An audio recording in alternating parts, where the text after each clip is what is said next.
बिहार में बस से यात्रा का अनुभव अब पूरी तरह से बदलने वाला है। कैबिनेट की बैठक में 31 बस स्टैंड को आधुनिक बनाने की मंजूरी दी गई है, जिसके बाद अब अत्याधुनिक सुविधाओं से लैस होकर वर्ल्ड क्लास सुविधा इसमें देने की तैयारी की जा रही है। इस रिपोर्ट में देखिए। नवंबर 2020 में तत्कालीन मुख्यमंत्री नीतीश कुमार ने पटना के बैरिया में पाटलिपुत्र बस टर्मिनल का उद्घाटन किया था। सरकार का दावा था कि बस स्टैंड में shopping mall, food zone, refreshment zone सहित दूसरी सुविधाएं दी जाएंगी। अलग अलग फ्लोर पर खाली जगहों को दुकान के रूप में आवंटित करने का भी वादा किया गया था। लेकिन 6 साल बीत जाने के बाद भी पाटलिपुत्र बस टर्मिनल से बस खुलने के अलावा कोई दूसरी सुविधा यात्रियों को नहीं मिल पाई है। बिहार सरकार ने पब्लिक प्राइवेट मोड पर राज्य के वैसे बस स्टैंड के जीर्णोद्धार का फैसला किया है जो पिछले कई दशकों से बंद पड़े हैं।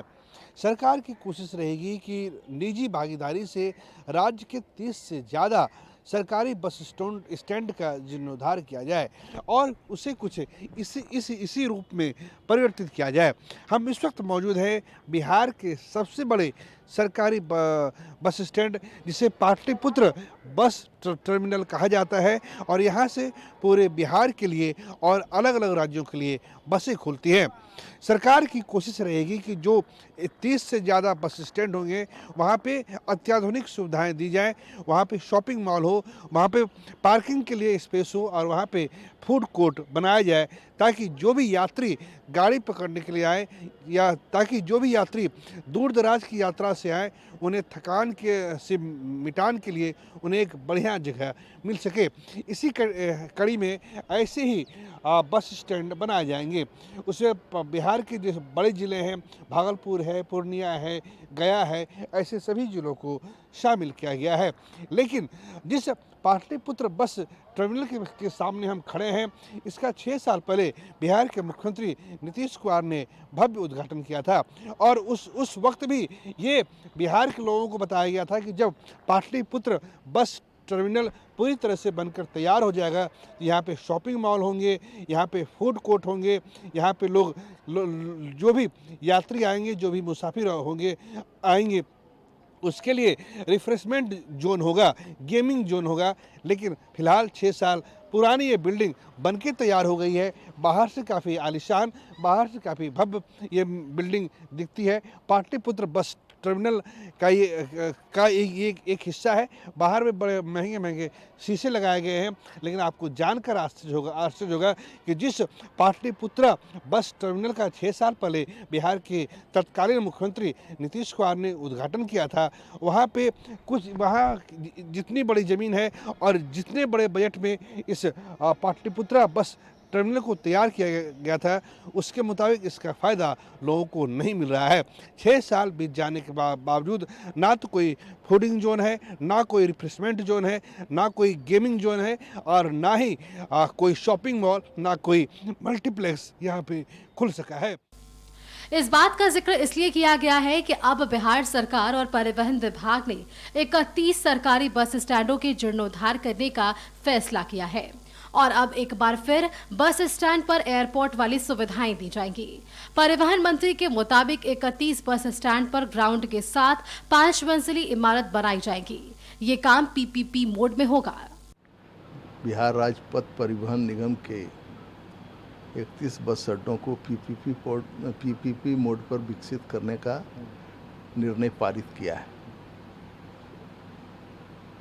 बिहार राज्य पथ परिवहन निगम की जितने भी बस अड्डे हैं, बस डिपो हैं, उन सारे स्थानों पर बड़ी बड़ी ज़मीनें हैं और हम लोग चाहते हैं, हम लोगों ने प्रस्ताव में पारित कराया है कि वह अत्याधुनिक बस डिपो बने जिसमें सभी तरह की सुविधा हो। इसलिए हम लोगों ने पीपीपी मोड पर लाने का सैद्धांतिक सहमति कल मंत्रिमंडल से लिया है। बिहार के सभी जिलों और अनुमंडलों में सरकारी बस स्टैंड मुख्य जगह पर ही मौजूद हैं, जहां की जमीन की कीमत करोड़ों में है। कई बस स्टैंड ऐसे हैं जो 8 से 10 एकड़ में फैले हैं। परिवहन विभाग की कोशिश अब इन जमीनों का इस्तेमाल बसों के संचालन के साथ पैसे कमाने के लिए है।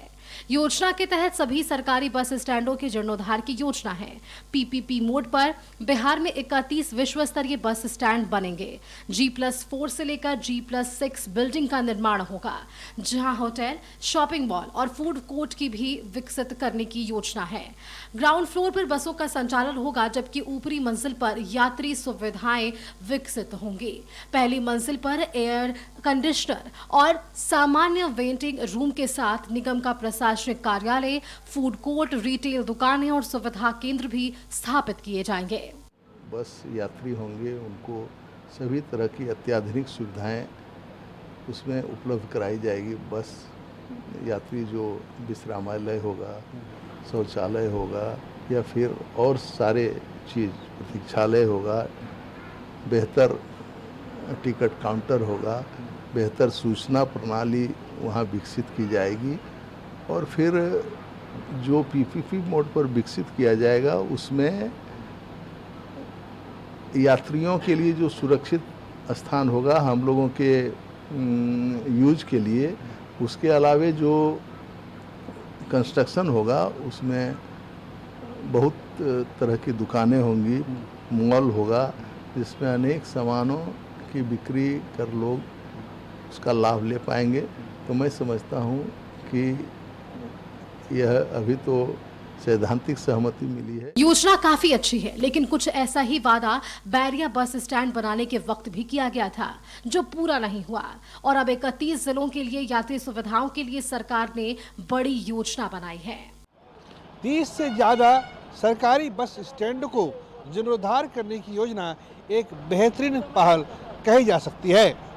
अगर ये योजना अगले कुछ सालों में धरातल पर उतरती है तो जहां एक तरफ सरकार को हजारों लोगों को रोजगार देने का मौका मिलेगा, वहीं दूसरी ओर सरकार के राजस्व में भी काफ़ी इजाफा होगा।